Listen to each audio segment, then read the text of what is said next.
Ibu absen dulu ya. Siap. Ada yang nggak masuk hari ini? Ada. Satu. Masuk semua? Ada satu. Oh, ada satu. Ya, sebentar. Ini ya, sampai nggak ada. Yang pertama Asian hadir. Muhammad Ahmad. Amin. Muhammad Farid. Iya. Kemarin nggak masuk ya? Iya. Nah, sebelum kita mulai pembelajaran, ikut tes dulu semangatnya ya. Oke. Kalau ibu bilang, mana suaramu? Kalian jawab? Ini suaraku. Kalau ibu bilang, mana semangatmu? Kalian bilang? Semangatku. Kalau ibu bilang, mana matamu?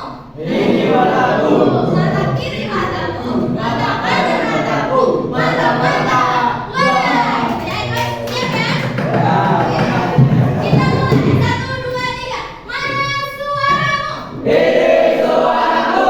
Mana semangatmu? Ini semangatku. Mana matamu? Ini mataku. Mata kiri mataku. Mata kanan mataku. Mata mata. Oke, bukan lagi. Hari ini tujuan pembelajaran kita yang pertama ialah mengetahui adab menggunakan media sosial. Yang kedua itu ialah memahami dalil nakli tentang tabayyun Al-Quran surat Al-Hujurat ayat. Nah, yang ketiga yaitu mengetahui bahaya hoax dan disinformasi bagi kerukunan umat. Yang terakhir ialah menerapkan prinsip tabayyun dalam aktivitas bermedia sosial sehari-hari. Oke. Sebelumnya ada yang tahu tabayyun itu apa? Apa tuh? Mencari tahu kebenaran. Bagus. Tepuk tangan.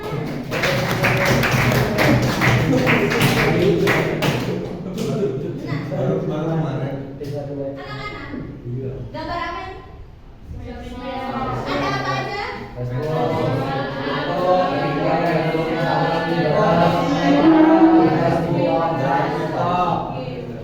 Ada Al-Quran. Di tangan kiri ibu ada handphone. Ada handphone. Apa persamaan kedua benda ini?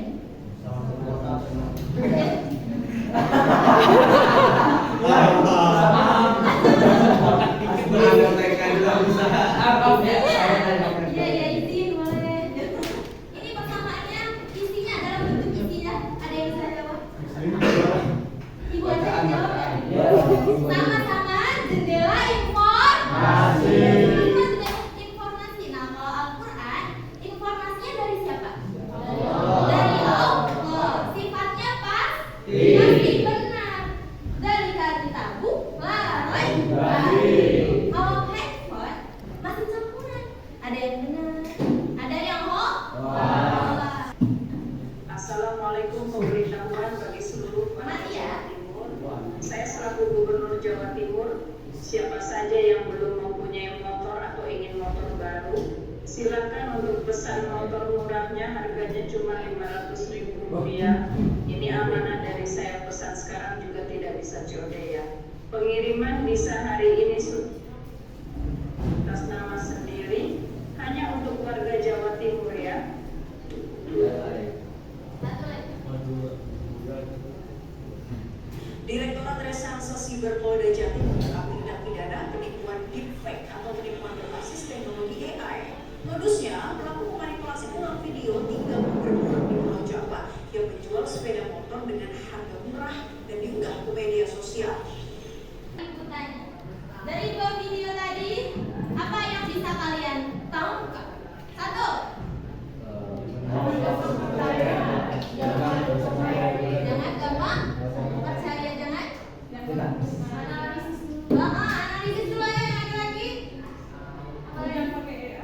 Iya, sama kayak itu apa? Menurut Kamus Besar Bahasa Indonesia hoax adalah berita bohong atau informasi yang tidak memiliki landasan fakta yang jelas. Jadi hoax itu sebenarnya emang bohong, tapi dikemas sedemikian rupa agar orang-orang itu percaya. Nah, tujuannya apa? Untuk menipu masyarakat. Ada yang pagi ini mendengar hoax? Coba. Atau ada yang pernah jadi korban hoax? Pernah? Pernah? Hebat.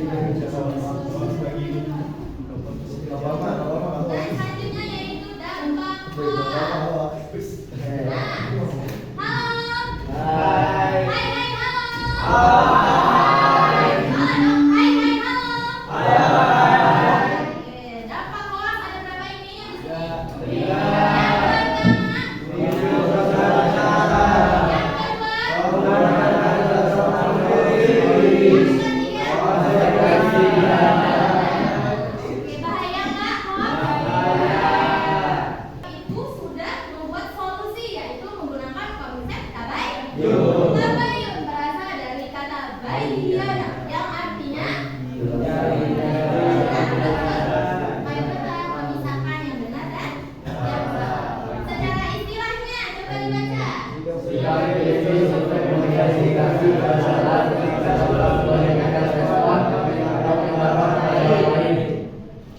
Sudah diberitakan dalam Al-Quran surat Al-Hujurat ayat 6. Ibu dulu yang baca, nanti kalian ikutin sepakat. Sepakat.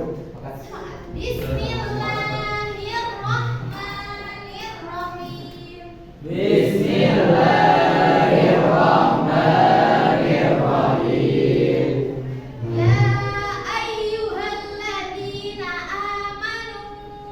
Ya ayyuhalladzina amanu.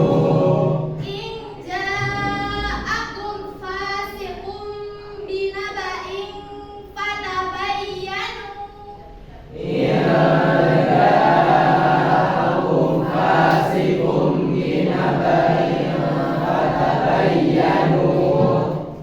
An tusibu qauman bijahalatin fatusbihu fatusbihu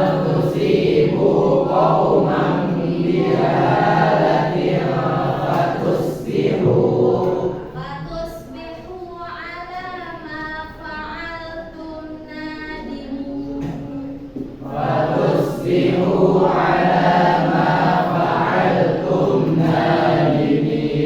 Yang artinya, wahai orang-orang yang beriman, jika seorang fasik datang kepadamu membawa berita,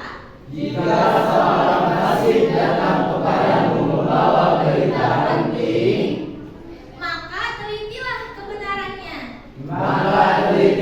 kebenarannya, agar kamu tidak mencelakakan suatu kaum, karena ketidaktahuanmu yang berakibat kamu menyesali perbuatanmu itu. Dari Al-Quran surat Al-Hujurat ayat 6.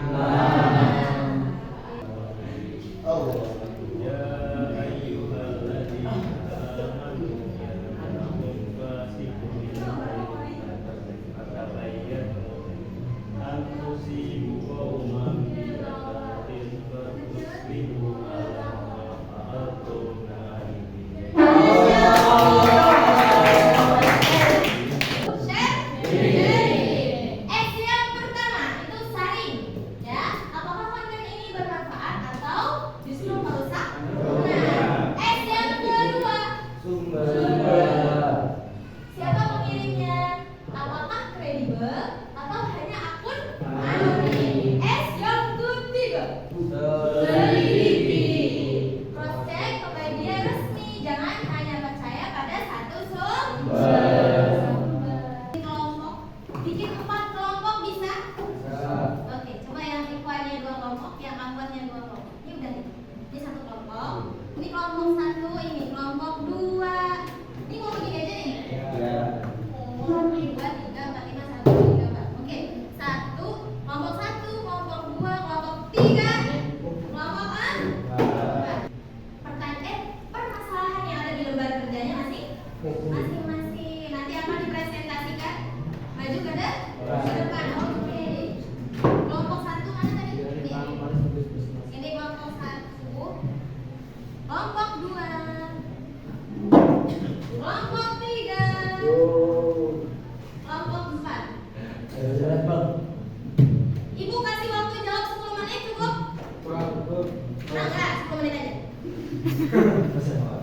Ya 10 menit bisa dimulai dari sekarang.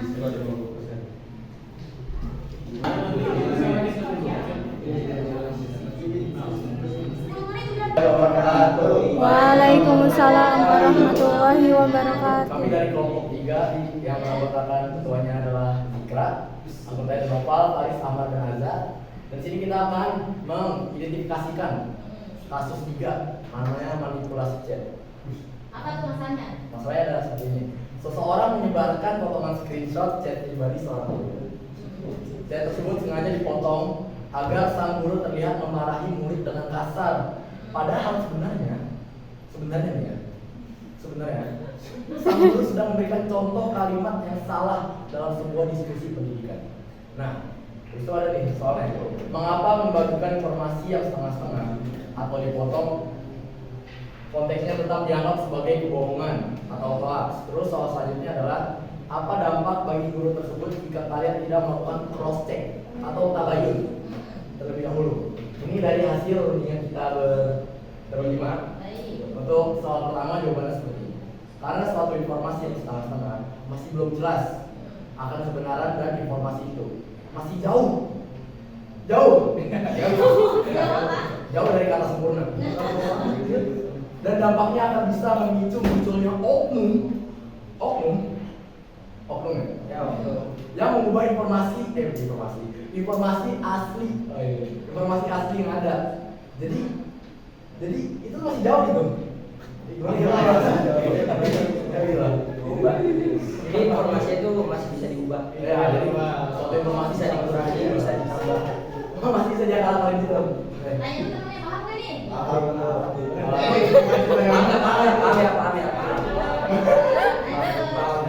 Yang kedua ada apa dampak bagi guru tersebut? Dampaknya? Dampak bagi guru tersebut yang jelas pertama adalah pencemaran nama baik. Karena kan yang kita tahu guru ini tuh kayak ngejelekin gitu. Guru itu kayak lagi ngomelin muridnya, ya kan, lagi ngomelin muridnya pakai dengan kata-kata kasar. Padahal lagi ngasih tahu contoh kalimat kalimat yang pendidik gitu. Cuman ini ikat otomatis. Wah, guru belum beneran nih, boleh. Ya, ada namanya pencemaran nama baik bagi guru tersebut. Good job, tepuk tangan kelompok 3. Bentar, ada yang mau menanggapi kelompok 3? Ada interupsi dari terima. Boleh. Ada yang mau menanggapi? Menanggapi. Atau mau bertanya lagi? Ada. Sudah cukup? Sudah. Oke, boleh duduk. Silakan duduk kelompok 3. Baik, di kesempatan kali ini kita mau menganalisis kasus manipulasi deepfake AI. Jadi sekarang AI itu lagi berkembang pesat sekali kan teman-teman. Terutama mudah sekali kita percaya pada postingan-postingan yang tersebar luaskan di media sosial. Salah satunya adalah penggunaan AI. AI itu gampang sekali memanipulasi sebuah informasi. Nah, di sini ada satu kasus yang disebabkan oleh AI, yaitu tersebar luasnya video viral tokoh agama yang menghina simbol agama lain. Videonya itu tampak asli, namun ternyata terbuat dari AI, menyebabkan kerusuhan massal.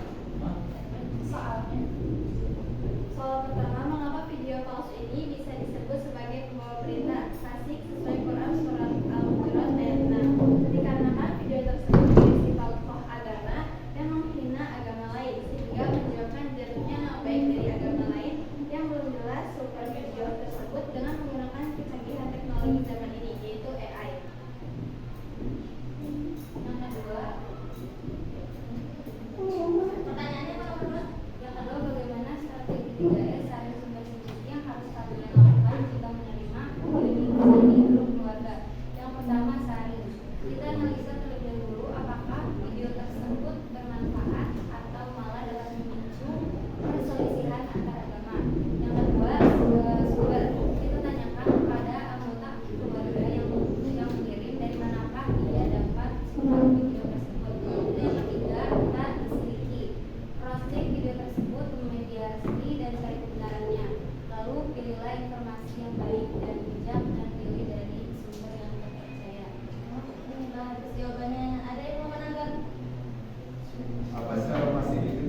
Nah, demikian apa sih orang fasik? Yang membawa berita kebohongan. Emang iya sih?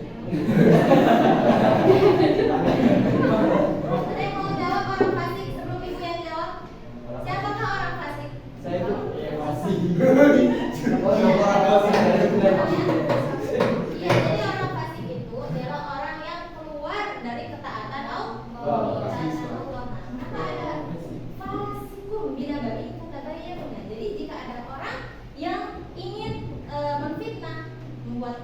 datang kepada orang beriman, maka kata Allah, fatabayyan.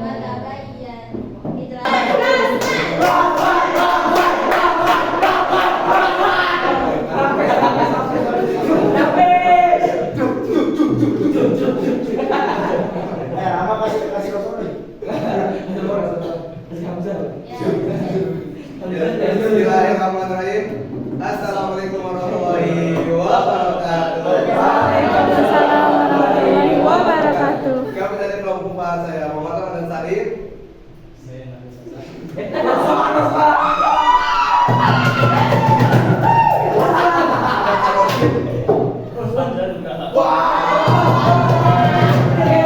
Nah, kami dari kelompok dengan ciri kasus yaitu jebakan link. Jebakan link. Siapa yang tidak pernah terjebak link? Wih, saya pernah. Ya, sama saya juga pernah.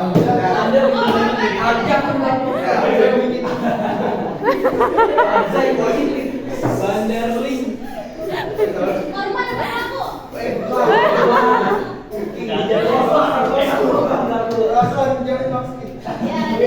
Jadi kasusnya itu begini, ada beredar link di grup WhatsApp dengan pesan klik link ini untuk dapat bantuan kuota 100 GB dan dana pendidikan 1 juta dari pemerintah hanya hari ini. Nah, ternyata link tersebut adalah phishing atau penipuan untuk mencuri data pribadi dan membobol saldo m-banking pengguna. Di sini ada pertanyaan, bagaimana cara membedakan sumber informasi tersebut, apakah kredibel atau resmi atau palsu. Nah, di sini kita berdiskusi caranya untuk membedakan hal tersebut dengan cara dilihat dari pengirim, apakah dari pemerintah atau dari orang lain, ataupun apakah link tersebut dikirimkan melalui sumber resmi, bisa dari akun resminya Kemendikbud ataupun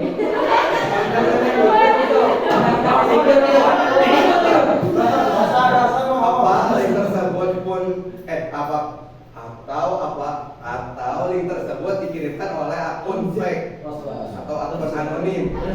Itu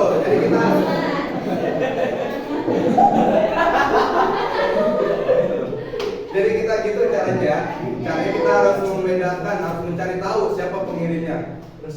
Nah, pertanyaan kedua, mengapa niat berbagi kabar gembira bisa berubah menjadi dosa jika informasi tersebut ternyata mencelakakan orang lain secara finansial? Nah, walaupun informasi tersebut kelihatannya baik gak kalau ngasih orang itu? Baik. Kalau sedekah kepada orang lain bagus gak?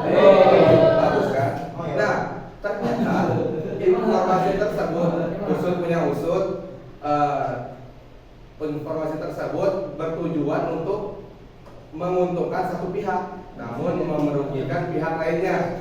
Maka dari itu, informasi tersebut dapat mencelakakan orang lain dengan cara mengambil harta atau hak orang lain secara ilegal. Secara menipu orang lain. Menipu orang lain jahat apa baik? Makanya dengan melakukan hal tersebut, yang tadinya perbuatan baik bisa menjadi dosa. Saya sekian yang kali apa Rasul ngomong? Rasul mau curhat gitu. Kalau misalnya kelompok 3 jadi korban nih, gara-gara link tadi. Kalian setuju nggak sama solusi yang diberikan sama kelompok 4? Setuju. Oke, kalau kelompok 1 setuju? Kelompok 2? Setuju. Menyebarkan informasi tanpa identitas anonim jika dikaitkan dengan perintah tabayun. Oke, dan terima kasih. Assalamualaikum warahmatullahi wabarakatuh.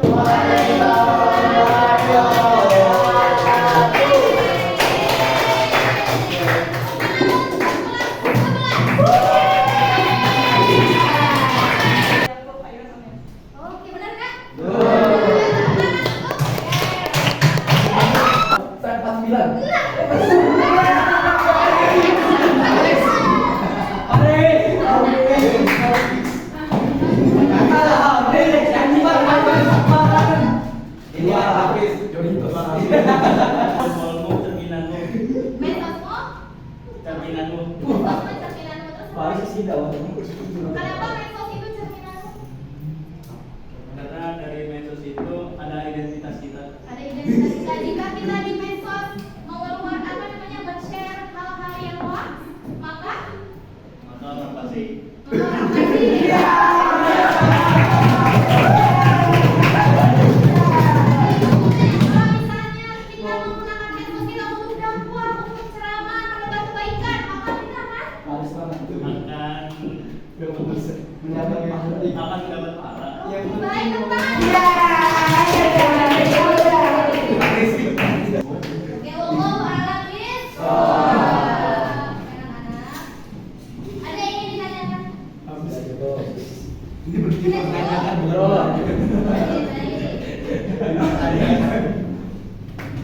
Oke, slide. Siap. Saya sudah selesai pelajaran kita hari ini. Semoga membawa manfaat untuk kita.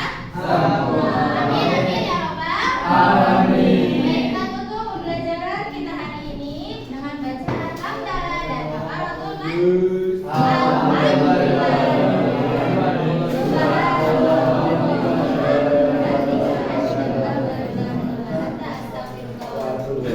Wassalamualaikum warahmatullahi wabarakatuh. Syukur enggak?